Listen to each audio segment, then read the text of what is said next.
الحمد لله نحمده ونستعينه ونستغفره ونؤمن به ونتوكل عليه ونعوذ بالله من شرور أنفسنا ومن سيئات أعمالنا من يهده الله فلا مضل له ومن يضلل فلا هادي له ونشهد أن لا إله إلا الله وحده لا شريك له ونشهد أن سيدنا وسندنا وحبيبنا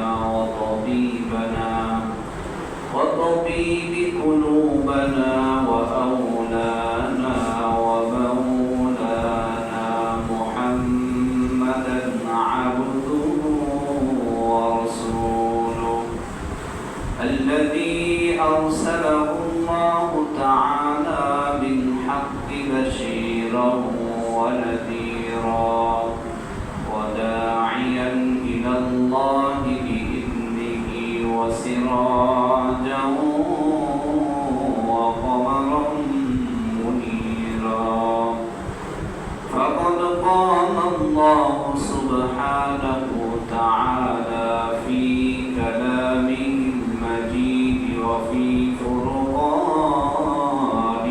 الحميد أعوذ بالله من الشيطان الرجيم بسم الله الرحمن الرحيم وأقيموا الصلاة وآتوا الزكاة وما تقدموا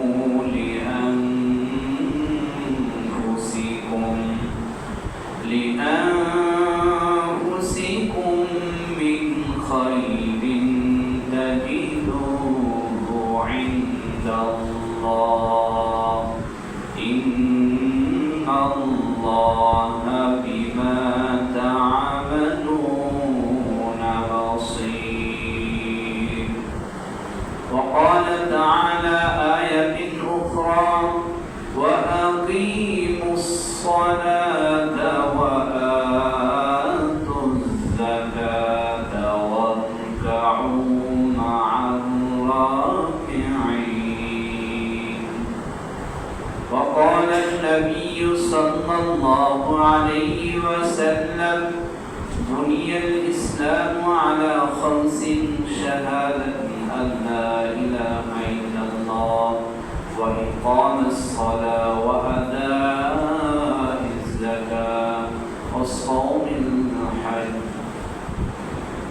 الحمد لله সকল প্রশংসা সেই আল্লাহ সুবহানাহু ওয়া তাআলার জন্য যে আল্লাহ সুবহানাহু ওয়া তাআলা আমাদেরকে মাহে রমাদানের শেষ জুমায় শেষ অধিবেশনে আল্লাহ রাব্বুল আলামিন আমাকে আপনাদেরকে আজানের ধ্বনি কানে পৌঁছার সঙ্গে সঙ্গে দুনিয়াবী সকল হালাল ব্যস্ততা হালাল কর্মকে পিছনে রাখিয়া যে আল্লাহ রাব্বুল আলামিনের হুকুম পালনার্থে আমাদের সবাইকে সুস্থ রেখে তেনার মনোনীত স্থান পছন্দনীয় জায়গা মসজিদুল মুকাররম মসজিদুল হারামের একটি অংশ সেই জায়গায় আসা ও বসার মতন যে আল্লাহ সুবহানাহু ওয়া তাআলা সুযোগ ও ব্যবস্থা করে দিয়েছেন এই জন্য আমরা ওই মহান সত্তার আলিশান দরবারে সবাই শুকরিয়া জ্ঞাপন করি সকলে বলি আলহামদুলিল্লাহ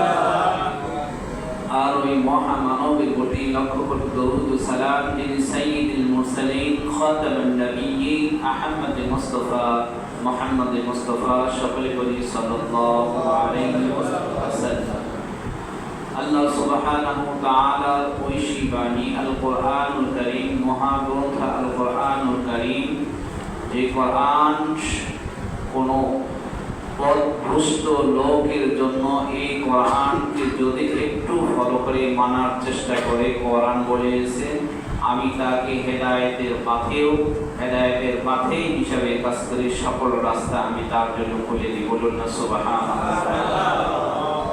আল্লাহ রাব্বুল আলামিন আমাদেরকে মহিমান্বিত একটি রাত দান করিয়েছেন, একটি মাস দান করিয়েছেন, মাহে রমাদান। সেই রমাদানে আমি আপনি যে সকল আমরা আমাদের ছোটখাটো নেক আমলগুলো যতটুকু সাধ্য এর অনুপাতে যারা করতেছি, এই আমল যদি আমার আপনার মুখলেস অনুপাতে হয়, আল্লাহ পাক সূরা বাকারা 110 নং আয়াতে এর পুরস্কার আল্লাহ তাআলার কাছে। বলুন না সুবহানাল্লাহ। এই পুরস্কার যদি আল্লাহ রাব্বুল আলামিন বান্দার প্রতি সন্তুষ্টি হয়ে বান্দা যদি আপিল করে, অভিযোগ করে, আমি দুনিয়ার বুকে থাকা অবস্থায় যতদিন হায়াত পেয়েছি, এই হায়াতের মাঝে আমি বেশিরভাগ ভালো কাজগুলো করিয়েছি, 20 বছর 40 বছর যাবত আমি নেক কাজ করিয়েছি, এই 40 বছরের নেক আমলগুলো আল্লাহ রাব্বুল আলামিন আমার আপনার সম্মুখে তুলে দিবেন। সুবহানাল্লাহ। তৎসঙ্গে ফরজ একটি জিনিসের সঙ্গে আরেকটি জিনিস, যে আয়াতে কারিমা তেলাওয়াত করেছি, তিনটি আয়াতের পটভূমি এক, আলোচ্য বিষয় একই। আজকে যাকাতের অংশ আমরা কাদেরকে দিব? গত সপ্তাহে যাকাতের কিছু নিসাব বলিয়েছিলাম এবং যাকাত কয় ধরনের মালের প্রতি যাকাত আসে, আর এই যাকাতগুলো আমরা কাদেরকে দিব, কয় শ্রেণীর লোকদেরকে দিব, এগুলো কোরআন ও হাদিসের আলোকে ইনশাআল্লাহ আলোচনা শেষ করব ইনশাআল্লাহ। সম্মানিত সুধী, আল্লাহ রাব্বুল আলামিন এটাই চান বান্দা যেন শুধুমাত্র একটি ওসিলা দ্বারা পার হয়ে যায়। বলুন না সুবহানাল্লাহ। আল্লাহ যদি শক্ত করে দুনিয়ার বিচারের আওতায় যারা পড়ে, তাদেরকে যেভাবে জবাবদিহিতা করা হয়, সত্য হলেও সত্য বলতে হয়, মিথ্যা হলেও তার প্রতি জুলুম, অত্যাচার, অনাচার চাপিয়ে দেওয়া হয়, কিন্তু এমন একজন স্রষ্টা, এমন একজন সৃষ্টিকর্ণীওয়ালা, যিনি আপনি অপরাধী না, আমি অপরাধী না, কখনোই আল্লাহ রাব্বুল আলামিন ওই অপরাধ আপনি না যে এটা আপনার উপর আমার উপর চাপিয়ে দেওয়া হবে না।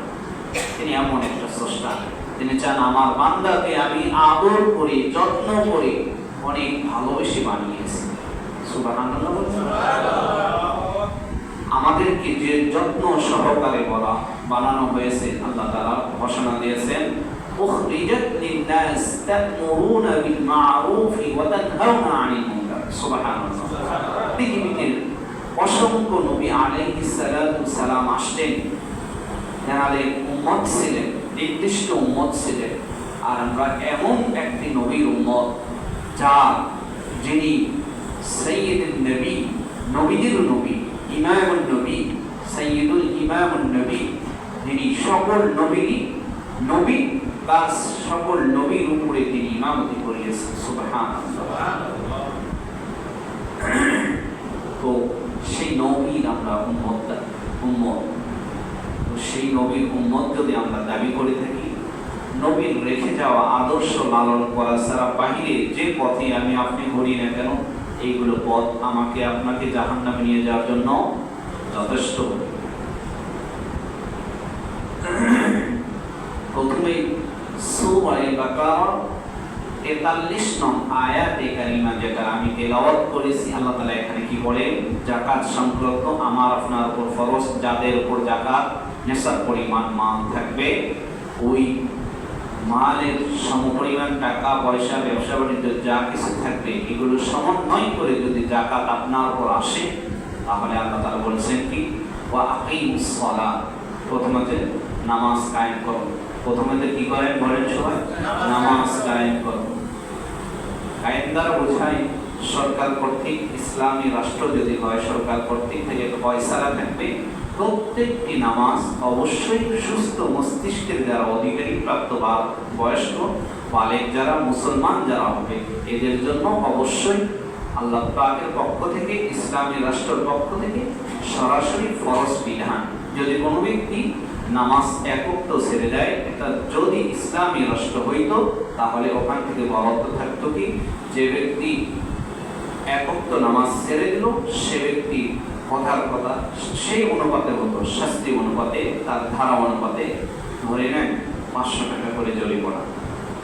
যদি এক ওয়াক্তের জন্য এরকম হয়, মনে করেন কোন ব্যক্তির 3 ওয়াক্ত বা 4 ওয়াক্ত নামাজ কাজা গেল, তাহলে 4 ওয়াক্ত হলে 4 বছর 20,000 টাকা। এইরকম যদি জরিমানা দিন আসতো তাহলে আমরা কি এই যে এখন মসজিদে এত ফাঁকা জায়গা পূরণ হয়ে যাইতো না? পূরণ হয়ে যায়।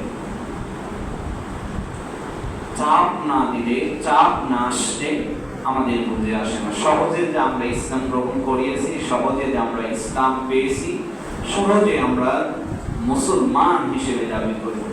দেখেন না ইতিহাস পড়ে, নবী আলাইহিস সালাতু সালাম নিজের দন্দন মোবারক শহীদ করলেন, পা মোবারক শহীদ করলেন, সর্ব অবস্থায় সর্বটা যুদ্ধেই তিনি অংশগ্রহণ, সশরীরে অংশগ্রহণ করেছেন। কেন? আমার আপনার জন্য দয়ার নবী, মায়ার নবী, মহব্বতের নবী, যিনি মুহাম্মদুর রাসূলুল্লাহ সাল্লাল্লাহু আলাইহি ওয়াসাল্লাম, তেনার ধর্মতে একমাত্র মনোনীত ধর্ম। আর যে সকল ধর্ম অবলম্বী রয়েছে সকল ধর্ম হচ্ছে মতবিরোধী ধর্ম, আর একমাত্র মনোনীত ধর্ম দ্বীন আল ইসলাম। ইসলামের মধ্যে যে রকম কল্যাণ রয়েছে অন্য কোন ধর্মের মধ্যে আপনি আমি খুঁজে পাবো না, ইতিহাসেও পাই নাই কল্যাণকর কোন দ্বীন ধর্ম। এক নম্বরে আল্লাহ তাআলা বললেন আকিমুস সালাত, নামাজ কায়েম করো। এই প্রসঙ্গে নিয়ে আসছে কি ওয়া আতুজ যাকাত, আর আমাদের উপর যাদের উপর যাকাত ফরজ হবে অবশ্যই হিসাব করে দিতে হবে। অবশ্যই কি করে দিতে হবে বলেন? হিসাব করে দিতে হবে। দুনিয়ার সব হিসাবই আমি বুঝলাম যখন যাকাতের মৌসুমের কথা আসে বা যাকাত দেওয়ার কথা আসে, ইমামরা, খতিবরা যখন বলে, হুজুররা যখন বলে, তখন আমাদের কারণ বাহানা শুরু হয়ে যায়। এইগুলো তাল বাহানা সম্পর্কে আল্লাহ তাআলা বলেছেন সূরা বাকারার 110 নং আয়াতের লাস্টের দিকে। সে প্রসঙ্গে পড়ে যাও। আল্লাহ তাআলা বলেন ওয়া আতুজ যাকাত, তোমার যাকাত তোমাকে হিসাব করে প্রদান করতে হবে। সুতরাং আমরা যারা যাকাতের নিকটে চলে গিয়েছি, যাকাত দেওয়ার সামর্থ্য রয়েছে, অবশ্যই আপনাকে হিসাব করে দিতে হবে। নয়তোবা আপনি যদি হিসাব না বোঝেন যাকাত সংক্রান্ত কিভাবে হিসাব করতে হয়, কোন বিশেষজ্ঞ আলেমের শরণাপন্ন হয়ে তার কাছ থেকে পরামর্শ নিয়ে আপনার হিসাব, যাকাতের হিসাবটা পরিপূর্ণভাবে দিয়ে, লুঙ্গি শাড়ি গত সপ্তাহে বলেছি, তার আগেও বলেছি, লুঙ্গি শাড়ি বিভিন্ন কিছু আমরা আমাদের সমাজে প্রচলন যেগুলো যাকাত হিসেবে দেওয়া থাকে, সিরিয়াল অনুপাতে লুঙ্গি দিচ্ছি, শাড়ি দিচ্ছি, বিভিন্ন কিছু, আসলে এগুলো যাকাতের অংশ নয়। এভাবে যাকাত দেওয়া যাবে না, শরীয়ত নিষেধ করছে এটা। আপনার যাকাতের যেটা অংশ পরিপূর্ণ, সেই অংশটা এক ব্যক্তিকে দিতে হবে, যে ব্যক্তি দ্বারা টাকা গ্রহণ করার পর ওই ব্যক্তি যেন স্বাবলম্বীর কাছে যেতে পারে, স্বাবলম্বী যেন হতে পারে, এমন পুঁজি তাকে দিয়ে দিতে হবে। এটা ইসলামী রাষ্ট্রের বিধান, কোরআনের বিধান, ইসলামের বিধান, নবী আলাইহিস সালাতু সালামের আদর্শ, শিষ্টাচার, তিনি আমাদেরকে যে শিক্ষা দিয়েছেন, সেই শিক্ষা বাদ দিয়ে অন্যদের কালচার যদি আমাদের ভিতরে লালন করি, তাহলে আমরা কালকে আমাদের ময়দানে নবী আলাইহিস সালাতু সালামের শাফাত পাইবই না। বাবু বলেন দুনিয়াতে নবীকে মানলাম না, কবরে যাওয়ার সময় বিসমিল্লাহি ওয়া আলা মিল্লাতি রাসূলিল্লাহ, আজীবন নবী বিদ্বেষী ছিলাম, নবীর আদর্শ বিদ্বেষী ছিলাম, কবরে রাখলেই কি ঠিক হয়ে যাবে? কথা বলেন সবাই, ঠিক হয়ে যাবে? কখনোই নয়, পসিবল নয় এটা। আল্লাহ সবাইকে কোরআন ও হাদিসের সহিহ বুঝদান করুন, তৎসঙ্গে কোরআন অনুযায়ী কোরআনকে লালন করে, হাদিসকে লালন করে, নবীর আদর্শ লালন করে নিজের জীবনকে বাস্তবায়ন করার তৌফিক দান করুন। সকলে বলি আমিন। 3 নম্বর পয়েন্ট যেটা আল্লাহ তাআলা বলেছেন ওয়ারকাউ মা'আর রাকিঈন, তোমরা রুকু করো রুকুকারীদের সঙ্গে। আমাদের সবাইকে রুকু করার কথা বলা হয়েছে, কাদের সঙ্গে? যারা রুকু করে, যারা নামাজ পড়ে, 5 ওয়াক্ত যারা নামাজ পড়ে সুন্দর শালীনভাবে, সহি শুদ্ধভাবে। আমাদের বিভিন্ন রুটি রয়েছে, কেউ আসছে নামাজে, একজন মুসল্লি নামাজ যে পড়তেছে শরীর সম্মত বিশুদ্ধ তার নামাজ হচ্ছে কিনা, আর যে ব্যক্তির বিশুদ্ধ নামাজ হচ্ছে সেই ব্যক্তির সঙ্গে আমাকে রুকু করার কথা বলা হয়েছে। আসলাম, নামাজ পড়লাম, পা একদিকে, হাত একদিকে, মন মানসিকতা একদিকে, এইরকম নামাজের কথা বলা হয় নাই। যে তোমরা রুকু করো, আমাদেরকে রুকু করার কথা বলা হয়েছে রুকুকারীদের সঙ্গে। যারা সুন্দরভাবে নামাজ পড়ে, সুন্দরভাবে নামাজ আদায় করে, যারা নামাজ পড়ে প্লাস বাহিরে যে সকল কাজকর্ম করে সেগুলোও শরিয়া সম্মত, এখানে এটাও আসে। বাহিরে যেগুলো শরিয়া সম্মত কাজ তারা করে সেগুলো আদর্শ তুমি লালন করো। যারা এখানে মসজিদে আসলো, নামাজ পড়লো, বাহিরে গাদ্দারি করে, তাদের সঙ্গে রুকুকারীর সম্পর্ক থাকতে পারে না। কারণ একজন রুকুকারী হবে সেই যার রুকু হবে আল্লাহ ভীরুতা, আল্লাহর ভয় সর্ব অবস্থায় সর্ব জায়গায় তার অন্তরের মাঝে লালন করবে, ভয় ভীতি থাকবে। সে ব্যক্তি হবে প্রকৃত অর্থ রুকুকারী, নামাজ পড়নেওয়ালা। তাই আমরা নামাজ পড়ব নামাজ পড়ার মতো। রাসূলের হাদিস আছে যে তুমি মনে করো সাল্লু কামা রাআইতুমুনি উসাল্লি, তুমি নামাজ পড়ো ওই রকম ভাবে যেরকম ভাবে আমাকে দেখিয়েছো। নবী আলাইহিস সালাম সাহাবীদেরকে উদ্দেশ্য করে বলে তোমরা নামাজ পড়ো ওইভাবে যেভাবে আমি নবীকে তোমরা নামাজ পড়তে দেখো। বলুন না সুবহানাল্লাহ। আমাদের কাছে নবীও নাই, সাহাবীও নাই, তার রেখে যাওয়া আদর্শ থেকে আমরা শিখব। মুহাক্কিক আলেমদের শিষ্টাচার, তাদের নামাজ থেকে আমরা শিখব। শেখার পন্থা নবী আলাইহিস সালাম রেখে গিয়েছেন, সেই আদর্শগুলো আমরা যদি বাস্তবায়ন না করি আমরা সারা জীবন নামাজ পড়ব, লাভ পাবো না। মনে করেন এক ব্যক্তি ব্যবসার জন্য টাকা ইনভেস্ট করিয়েছে, কিন্তু কোথায় তার আয় আসতেছে, মানে লাভ অংশ আসতেছে, এবং কোথায় তার কত টাকা প্রত্যেক মাসে বা বছরে ব্যয় হচ্ছে, লস হচ্ছে, এই হিসাব যদি সে নির্ণয় না করতে পারে, বছর শেষে বা কিছুদিন পর দেখা যাবে তার ব্যবসার পুঁজি চাঙ্গে উঠে গিয়েছে। হবে কিনা এমন? তাহলে আমাদের পুঁজিটা এইরকম, আমাদের আমলের পুঁজিটা চাঙ্গে উঠে যাবে যদি আমরা আমলটাকে পরিশুদ্ধভাবে শুদ্ধভাবে আমল না করে আল্লাহর দরবারে উপস্থিত না হতে পারি। এই জন্য আমাদেরকে পরিশুদ্ধভাবে আমল করে যেতে হবে। নামাজ পড়লাম, আমাকে নামাজ কি বলিয়েছে একটু জানি, একটু ব্যাখ্যা করি, নিজেই ব্যাখ্যা করি যে আমাকে নামাজ বলিয়েছে, নামাজ পড়লাম। রোজা রাখলাম, রোজা রাখতে হবে। হজ যদি আমার উপর ফরজ হয়, হজ করতে হবে। যাকাত আমার উপর ফরজ হয়েছে, আমাকে যাকাত দিতে হবে। এটা আমাকে নামাজ শিক্ষা দেয়। আমাকে নামাজ কি শিক্ষা দেয়? আমাকে নামাজ শিক্ষা দেয় জেনা করা যাবে না, ব্যভিচার করা যাবে না, অন্যের হক নিজের ভিতরে লালন করা যাবে না, নিজে নেওয়া যাবে না, নিজের সন্তান সন্ততিদেরকে অন্যের হক অন্যের সম্পদগুলো লিখে দেওয়া যাবে না, জেনা ব্যভিচার আরো যে সকল পাপাচার রয়েছে এগুলো করা যাবে না। নামাজের মূল মগজ ইসলামী শরিয়ার যে সকল বিধান রয়েছে সকলের বিধানই মূল মগজ আমাকে অশ্লীল কাজ থেকে বিরত থাকতে হবে। যেমন রাসূল সাল্লাল্লাহু আলাইহি সাল্লামের একটা প্রসিদ্ধ হাদিস আছে, অনেকে এই হাদিসটা আমরা উত্থাপন করে থাকি, মান ক্বালা লা ইলাহা ইল্লাল্লাহ দাখালাল জান্নাহ। হাদিসটা কিন্তু সহজ, কথাও সহজ, অর্থও সহজ, কিন্তু এর অর্থের মাঝে কত কিছু লুকিয়ে আছে আমরা কোনো সময় জানি। মান ক্বালা লা ইলাহা ইল্লাল্লাহ দাখালাল জান্নাহ, সরল অনুবাদ, যে ব্যক্তি লা ইলাহা ইল্লাল্লাহ এটা পাঠ করবে বা পড়বে, পড়ে নিয়েছে, আল্লাহর হাবিব বলেন দাখালাল জান্নাহ, সে ব্যক্তি জান্নাতে প্রবেশ করবে। সুবহানাল্লাহ। এবং আপনি আজীবন জেনা ব্যভিচার বিভিন্ন কাজে লিপ্ত হইলে আল্লাহ কি সহজেই আপনাকে ছেড়ে দেবে? এই লা ইলাহা ইল্লাল্লাহর ব্যাখ্যা আপনি লা ইলাহা ইল্লাল্লাহ এটা আস্থা ভাজন হয়েছে, বিশ্বাস স্থাপন করিয়েছেন, এরপর ঈমান নিয়ে আসছেন। লা ইলাহা আগে অফিসে কি বলা হয়েছে, মেসদাক কি, বর্ণনা কি, ব্যাখ্যা কি, বিশ্লেষণ কি বুঝতে হবে। যে আমি লা ইলাহা ইল্লাল্লাহ আল্লাহ ছাড়া আর কাউকে মাবুদ হিসেবে আমি স্বীকৃতি দিব না, আমরা আল্লাহ ছাড়া আর কাউকে মাবুদ হিসেবে স্বীকৃতি দিতে পারি? সবাই বলেন দিতে পারি? কোন মুসলমান পারে? পারে না। আল্লাহ আমাদের রব, তিনি আমাদেরকে সৃষ্টি করেছেন, তিনি আমাকে হায়াত দিয়েছেন, তিনি আমাকে রিজিক দিয়েছেন। এই যে এখানে আমরা মসজিদে আসছি, কেউ কি নিজের বাবা বলে আসতে পারেছি? জোর করে ইচ্ছে করে আসতে এখানে না।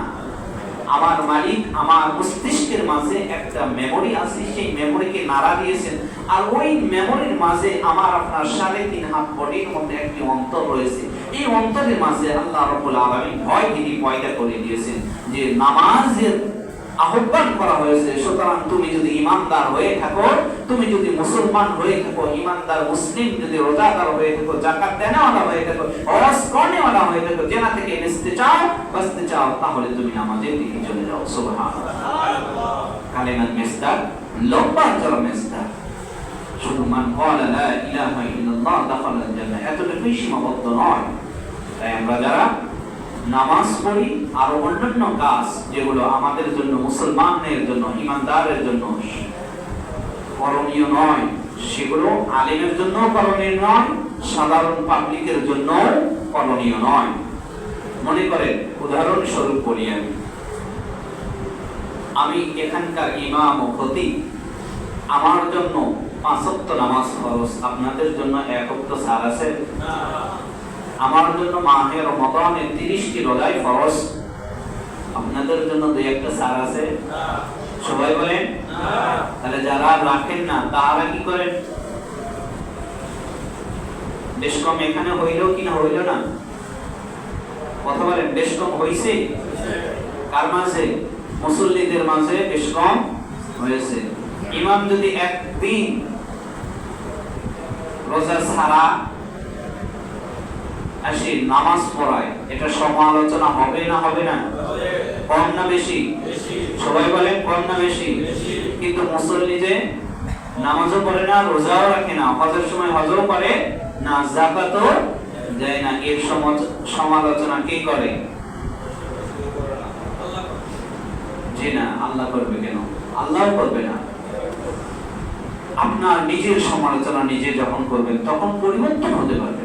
আল্লাহর সমালোচনা করার কোনো প্রয়োজন আসে না। আল্লাহ আপনাকে মস্তিষ্ক দিয়েছে, মানুষকে 4টি বৈশিষ্ট্য দ্বারা সৃষ্টি করা হয়েছে। কয়টি বৈশিষ্ট্য দ্বারা? 4টি বৈশিষ্ট্য দ্বারা।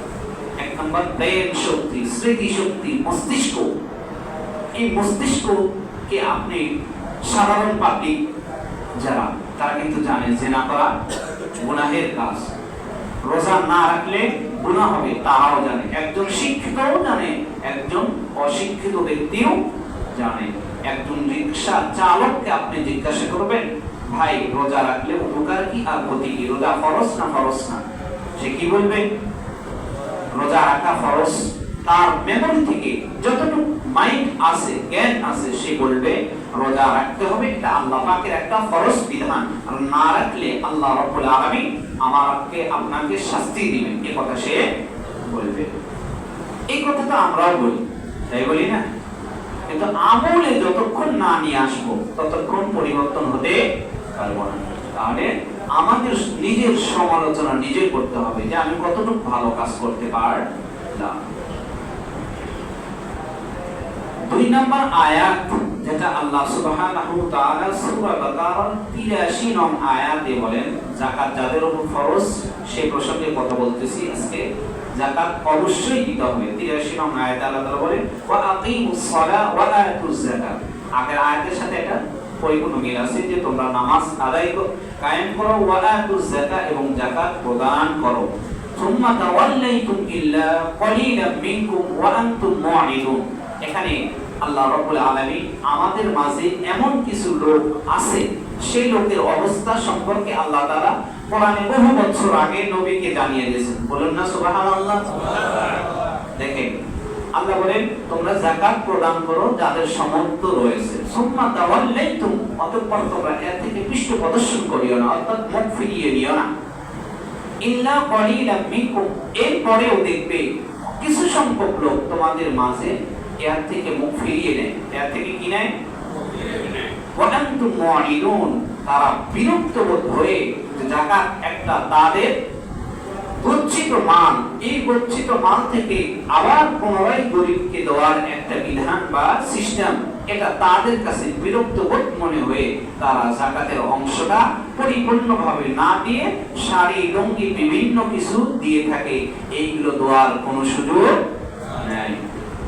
যাকাতের অংশটা পরিপূর্ণই দিতে হবে। যদি আপনি কিছু অংশ বাদ দিয়ে কিছু অংশ দিবেন আর কিছু অংশ দিবেন না, এটা যদি হয় তাহলে এই আয়াতের সঙ্গে আপনারটা মিল পড়ে যায়। আল্লাহ বলেন ইল্লা কালিলাম মিনকুম, তোমাদের কিছু সংখ্যক লোক ছাড়া, ওয়া আনতুম মুআরিদুন, তোমাদের অধিকাংশ সকল লোকই তারা এই যাকাতের অংশটা দিতে চাইবে না, দিতে চাইবে না। তারা মনে করবে তাদের অর্থ সম্পদ কমে যাবে, এটা তাদের বর্ধিত সম্পদ। এই সম্পদ কেন গরিব দুঃখীদের মাঝে অনার্থক বিলিয়ে দিব, কেন দিব? এর থেকে তারা মুখ ফিরিয়ে নেবে। খবরদার, কখনোই মুখ ফিরিয়ে নেওয়া যাবে না। তাই আমি উদারত আহ্বান জানাচ্ছি, যারা কোরআন ও হাদিসকে ভালোবাসেন, আল্লাহকে ভালোবাসেন, আল্লাহর বান্দা হিসেবে পরিচয় দিয়ে থাকেন, ঈমানদার হিসেবে দিয়ে থাকেন, যাদের উপর যাকাত ফরজ হয়েছে, অবশ্যই হিসাব পরিপূর্ণ করে যাকাতের অংশ দিতেই হবে, দিতেই হবে। না দিলে গুনাহগার হবে, বড় ধরনের গুনাহগার হবে। আল্লাহ রাব্বুল আলামিন সবাইকে আমল করার তৌফিক দান করুক, সকলে বলি আমিন।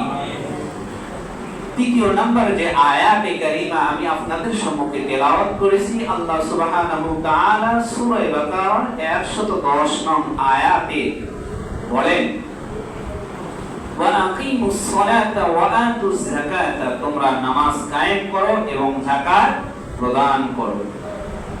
যারা ভালো কাজ করবে, আমি বলছিলাম যারা ভালো কাজ করবে, এই ভালোর ফলাফলটা কার কাছে পাবে বলেন তো? জমা থাকবে কার কাছে? আল্লাহর কাছে জমা থাকবে। এ বিষয়ে কোনো সন্দেহ থাকে না? প্রমাণ আমি দিচ্ছি, সূরা বাকারার 110 নং আয়াতে আল্লাহর কাছে জমা থাকবে। মনে করেন এই মসজিদে যারা দান সদকা করে বা বিভিন্ন জায়গায় দ্বীনি প্রতিষ্ঠানে যারা দান সদকা করে, নামাজ ইবাদত বন্দেগী করে, নেক কাজ করে, এই কাজগুলো বিফলে যাবে না। এই কাজগুলো সরাসরি কার আদালতে? আল্লাহ আদালতে। সূরা বাকারার 110 নং আয়াতে আল্লাহ তাআলা তুলে ধরেন, দেখেন, ওয়া আকিমুস সালাত, তোমরা নামাজ কায়েম করো, ওয়া আতুজ যাকাত, এবং যাকাত প্রদান করো, ওয়া মা তুকদ্দিমু, আর তোমাদের আমলকে অগ্র দিকে নিয়ে যাওয়া হবে, সামনের দিকে নিয়ে যাওয়া হবে। সামনে মানে কি? সামনে যে হাসরের ময়দান আছে, সামনে এটাই তো না পোস্টার? এটা বলেন আগে হাসরের ময়দান, এটা বিচার সালিশ হবে, আমলনামা জমা হবে, সেখানে আমল দেখা হবে। এটা সামনে না পিছনে? সামনে। এটা পূর্বে বলা হয়, অগ্রভাগ যেটাকে বলা হয়। তাহলে ওমা তুকদ্দিমু, তোমাদের সম্মুখে পেশ করা হবে, লিআনফুসিকুম, তোমাদেরই জন্য, মিন খায়রিন তাজিদুহু, মিন খায়রিন মানে ভালাই, তোমরা যে সমস্ত ভালো কাজ কর্মগুলো করবে, এই সমস্ত ভালো কাজ কর্মগুলো তোমাদের সম্মুখে উপস্থাপনা করা হবে। বলুন না সুবহানাল্লাহ। তাজিদুহু ইনদাল্লাহ, তাজিদুহু, তোমরা ওইগুলো আমল পাবে কার নিকট? ইনদাল্লাহ, আল্লাহ তাআলার নিকট। বলুন না সুবহানাল্লাহ। এই যে আমরা এখানে নামাজ পড়ার জন্য আসছি, সারাদিন রোজা রাখতেছি, রোজা রাখতে তারাবি পড়ি, অনেক কষ্ট হয়। কষ্টের পরেও একদিনও সুস্থ থাকা অবস্থায় রোজা ছেড়ে দেই না। অসুস্থ অবস্থায়ও অনেক ব্যক্তি আছে যে অসুস্থ হয়ে যায়, তারপরেও মালিককে খুশি করার জন্য রোজা ছেড়ে দেয় না। আছে না এমন বান্দা? অসংখ্য বান্দা আছে, খোঁজ নিয়ে দেখলে দেখা যাবে। কিন্তু অসংখ্য এমন সুস্থ বান্দা রয়েছে যারা সুস্থ থাকার অল্পটুকু অসুস্থতা ফিল করিয়েছে, এটাকে বাহানা করিয়ে রোজাকে মাইনাস করে দেয়, আল্লাহর হুকুমকে ছেড়ে দেয়। এটাও আল্লাহর আদালতে সে পাবে। তাজিদুহু ইনদাল্লাহ, তোমরা সকল নেক আমলগুলো আল্লাহ তাআলার দরবারে পেয়ে যাবে। তখন তোমাদের সম্মুখে সেগুলো উপস্থাপনা করা হবে। যদি তোমরা এই দুনিয়ার জগতে, যেমন এখন রোজার মাস চলতেছে, রোজার মাসে স্পেশালি ভাবে যাকাতের একটা সিস্টেম, যে অন্য মাসে এক পরিমাণ সব 10 পরিমাণ, এ মাসে যদি কোনো নেক আমল করা হয় তাহলে 10-এর অধিক ডবল সওয়াব দেওয়া হয়। আল্লাহ তাআলা নবী আলাইহিস সালাতু সালামের মাধ্যমে এই ঘোষণাটা দিয়েছেন। কেন দিয়েছেন? তৎকালীন সময় সাহাবীরা এবং তাদের অন্যান্য নবী ও তাদের উত্তরসূরি যারা উম্মত যারা ছিল তারা আমল একাধারে করে যেতে পারত। আর আমাদের এই জামানার কিছু লোক আমরা দুর্বল, আমরা অল্পতেই হাঁপিয়ে যাই, একটুতেই হাঁপিয়ে যাই ইবাদত করতে আর তারা বারবার ইবাদত করার প্রতি আগ্রহ ছিল। এমনও খোঁজ পাওয়া যায় ইমাম আবু হানিফা রাহমাতুল্লাহ আলাইহি থেকে শুরু করে তিনি কিন্তু কোন সাহাবী না, কোন কিছুই নয়, তিনি একজন আল্লাহর ওলি, বিশিষ্ট আল্লাহ তাআলার পছন্দনীয় একজন বান্দা। তিনি এক ওযু দ্বারা মনে করেন আজকে ফজর নামাজ পড়িয়েছেন, লাগাতার 15 দিন পাওয়া যায়, কোন রিওয়ায়াতে 20 দিন, 1 মাস পাওয়া যায়।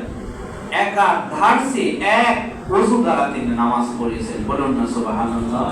আমাদের নবী আলাইহিস সালাতু সালাম রমাদানে তারাবিতে দাঁড়াইছেন, তাহাজ্জুদে দাঁড়াইছেন, এক নামাজে দাঁড়াইয়েছেন, দাঁড়ানো অবস্থায় কোরআন খতম করিয়েছেন এবং এক রুকু অবস্থায় সারা দিন সারা রাত অতিবাহিত হয়েছে। এরকম অসংখ্য সাহাবী থেকে পাওয়া যায় ইতিহাস গ্রন্থে। তাহলে দেখেন তারা ইবাদতের প্রতি আগ্রহী ছিল আর আমরা দুর্বল। এইজন্য আল্লাহ তাআলা আমাদেরকে এই একটি মাস স্পেশাল ভাবে উপহার দিয়েছেন যে এই মাসে যারা যত্ন করবে, ইবাদত করবে, আল্লাহ রাব্বুল আলামিন খায়রুম মিন আলফি শাহর, যেটাকে বলা হয়েছে লাইলাতুল কদর খায়রুম মিন আলফি শাহর, যেটাকে 1000 মাসের চাইতেও অধিক উত্তম বলা হয়েছে। বলুন না সুবহানাল্লাহ। 1000 বছর আমরা তো ইবাদত করতে পারব না, কিন্তু এই রাত্রিগুলিতে আমরা যদি যত্ন সহকারে একটু কষ্ট হয়, যদি কষ্ট স্বীকার করি, ইবাদতের আশায়, মালিকের সন্তুষ্টির আশায়, নিজের পাপ মোচনের আশায় যদি আল্লাহ তাআলার কাছে ক্ষমা ভিক্ষা প্রার্থনা চাই, আল্লাহ রাব্বুল আলামিন বলেন লাইলাতুল কদর খায়রুম মিন আলফি শাহর।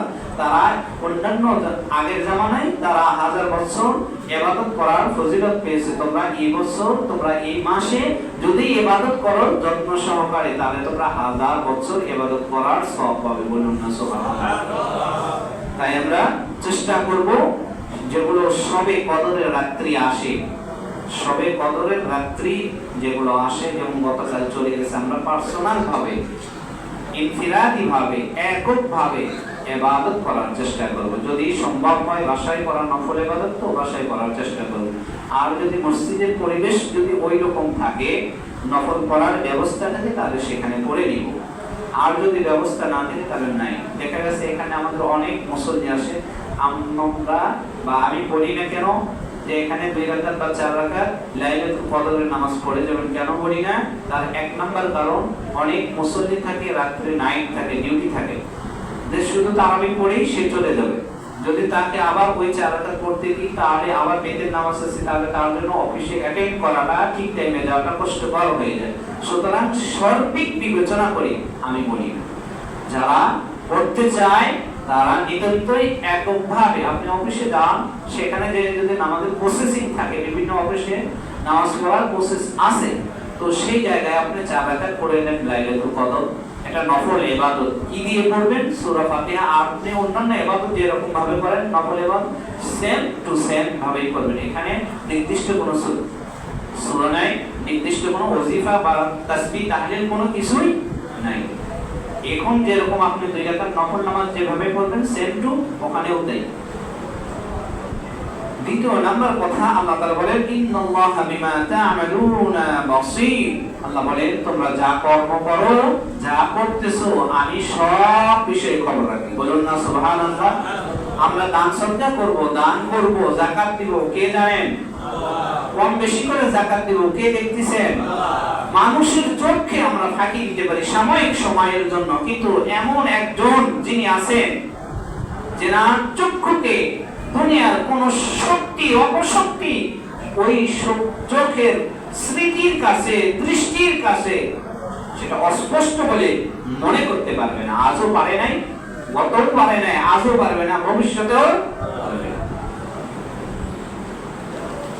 এরপর আল্লাহ সুবহানাহু ওয়া তাআলা যাকাতের অংশগুলো কাদেরকে আপনি দিবেন, কয় শ্রেণীর লোকদেরকে যাকাতের অংশগুলো দিতে হবে। আল্লাহ তাআলা সূরা তাওবা 7 নং আয়াতে আল্লাহ তাআলা বলেন, ইন্নামাস সাদাকাতু লিল ফুকারাই ওয়াল মাসাকিন ওয়াল আমিলিন আলাইহা। যাকাতের কোরআনে আসছে 7 শ্রেণীর মানুষকে। কয় শ্রেণীর মানুষকে? হাদিস দ্বারা আরেকটা অ্যাড করা হয়েছে 8টা। সব মিলে 8 শ্রেণীর লোকদেরকে যাকাতের অংশ বা সাদকাতুল ফিতর এইগুলো লোকদেরকে দেওয়া যাবে। এক নাম্বার, ইন্নামাস সাদাকাতু, নিশ্চয় সদকা বলেন, ফিতরা বলেন, যাকাত বলেন, এইগুলো কাকে দিবেন? লিল ফুকারাই, যে ফকির তাকে দিতে হবে। এই যে সামনে যারা ঘুমাইতেছেন সবাই খেয়াল করে শুনেন, শুনলে উপকারে আসবে আশা করা যায়। লিল ফুকারাই, যারা ফকির এই সমস্ত লোকদেরকে আপনার যাকাতের অংশ, ফিতরা অংশ দিতে হবে। দ্বিতীয় নাম্বার, ওয়াল মাসাকিন, মিসকিন যে অসহায় যে তাকে। ফকির কাকে বলা হয়? মিসকিন কাকে বলা হয়? ফকির বলা হয় যে ব্যক্তি একবারে নিঃস্ব, যে ব্যক্তি একবারে কি বলেন, যার কোনো কিছুই নাই, অসৎকারী রয়েছে, খাবারের কোনো আসবাবপত্র বা চাল ডাল বিভিন্ন কিছু যেগুলো নিত্য প্রয়োজনীয় এইগুলো জিনিস কোনো কিছুই নাই বা অসৎকারীও নাই, তাকে বলা হয় ফকির। আর মিসকিন বলা হয় ওই ব্যক্তিকে যার অসৎকারী রয়েছে বা কিছু চলার মতো জিনিস রয়েছে, কিন্তু তার প্রয়োজন যতটুকু যা আছে এর দ্বারা তার প্রয়োজন মেটে না, একে বলা হয় কি? মিসকিন বা মাসাকিন। তাহলে এই 2 শ্রেণীর লোককে আমরা যাকাতের অংশটা অবশ্যই দিব। 3 নম্বর, ওয়াল আমিলিনা আলাইহা, আর ওই সকল কর্মচারীদেরকে যারা যাকাতের মালগুলো উসুল করে, অর্থাৎ যাকাতের মালগুলো উঠায়। তৎকালীন সময় ইসলামী রাষ্ট্র হলে ইসলামী রাষ্ট্র থেকে কাঠামো থাকবে, নিয়ম থাকবে, আর যাকাতের মাল সবার ঘরে ঘরে এসে হিসাব নিয়ে তারা চলে যাবে।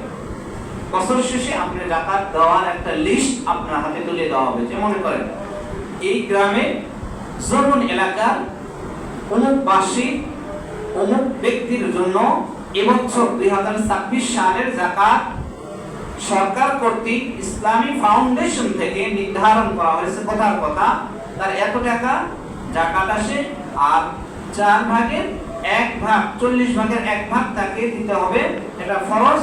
এর উপর আসবে কত? কথার কথা ধরেন 1 লক্ষ টাকা বা 50,000 টাকা তার যাকাত আসছে, তাহলে এই 50,000 টাকা আপনার কাছ থেকে তারা নিয়ে নেবে। এখন তারা যে নিল, নেওয়ার পর তারা যে সকল কর্মচারী বা লোকজন দিয়ে লোকের মাধ্যমে এই টাকাগুলো উসুল করতেছে, অর্থাৎ উঠাই নিচ্ছে, উঠাইতেছে, এদেরকে আপনার তারা ওই যাকাতের অংশ থেকে বেতন দিতে পারবে, এটা শরীয়ত বলছে। তাদের কথা বলা হয়েছে যে ওয়াল আমিলিনা আলাইহা, যারা যাকাতের মাল উসুল করবে তাদেরকে এই যাকাতের অংশ থেকে দেওয়া যাবে। ওয়াল মুআল্লাফাতি কুলুবুহুম, কেন?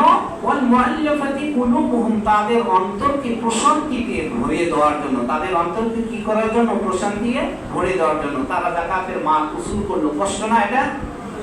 মনে করেন এই মসজিদের কালেকশন হচ্ছে, একজন ব্যক্তিকে নির্ধারিত করে দেওয়া হলো, ওই ব্যক্তি বারবার যায়, মানুষের কটুকতা শোনে কিনা বলেন না? সবাই বলেন। এদের সামনে যারা ঘুমাইতেছে মানুষের তারা কটুকতা শোনে কি শোনে না বলেন তো? সামনের লোকেরা শুনে, অবশ্যই শুনতে হয়। একজন একভাবে বলে, কেউ মিষ্টি দিয়ে বলে, কেউ তিতা দিয়ে বলে, কেউ করলার মতন কথা বলে। একবার ওর পিছনে ঘুরে দেখেন, তাহলে বুঝে আসবে দিন কোথায়, দুনিয়া কোথায়। দুনিয়াটা সহজ, দিনটা বড়ই কঠিন। দিনটা আমি আপনি ধারণ করিয়েছি নবী মুহাম্মদ রাসূলুল্লাহ সাল্লাল্লাহু আলাইহি সাল্লামের সমস্ত বিসর্জন দিয়ে। আমার আপনার কোনো বিসর্জন দেওয়া লাগে নাই। 4 নম্বর, অফির রিকব, ঋণগ্রস্ত যে ব্যক্তি থাকবে তাকে ঋণ থেকে মুক্ত করার জন্য। 5 নম্বর, ওয়াল গারিমিনা ফি সাবিলিল্লাহ ওয়া ফি সাবিলিল্লাহ, দাস মুক্তিতে, অর্থাৎ 4 নম্বর হচ্ছে অফির রিকব, যে ব্যক্তি তৎকালীন সময় দাসী ছিল, বান্দি ছিল, এদেরকে মুক্ত করার জন্য যাকাতের মাল দেওয়া যাবে।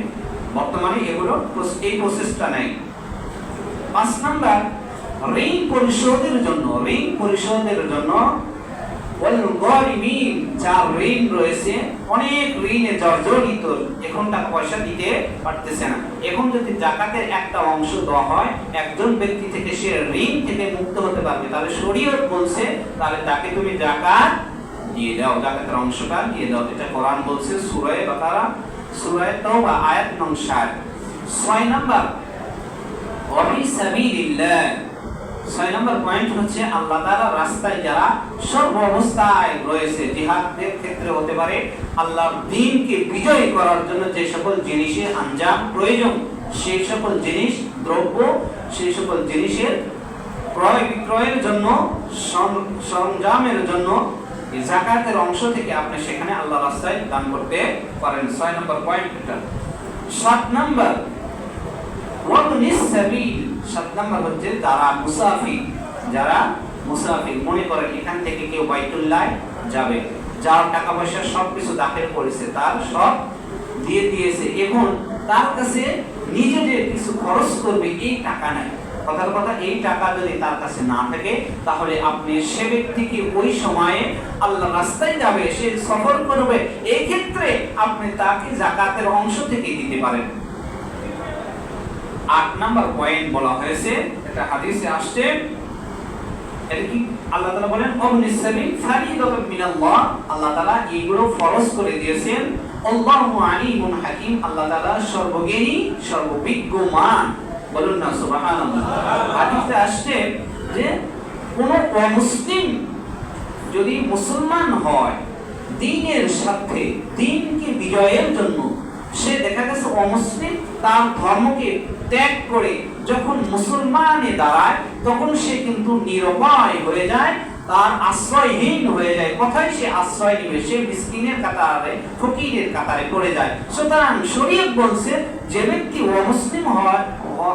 অমুসলিম ছিল কিন্তু মুসলমান হওয়ার সাথে তাকে তোমরা যাকাতের অংশ দিতে পারবে। তাহলে কোরআন দ্বারা ও হাদিস দ্বারা আমরা জানলাম 8 শ্রেণীর লোকদেরকে যাকাত দিতে হবে। কয় শ্রেণীর লোকদেরকে বলেন? 8 শ্রেণীর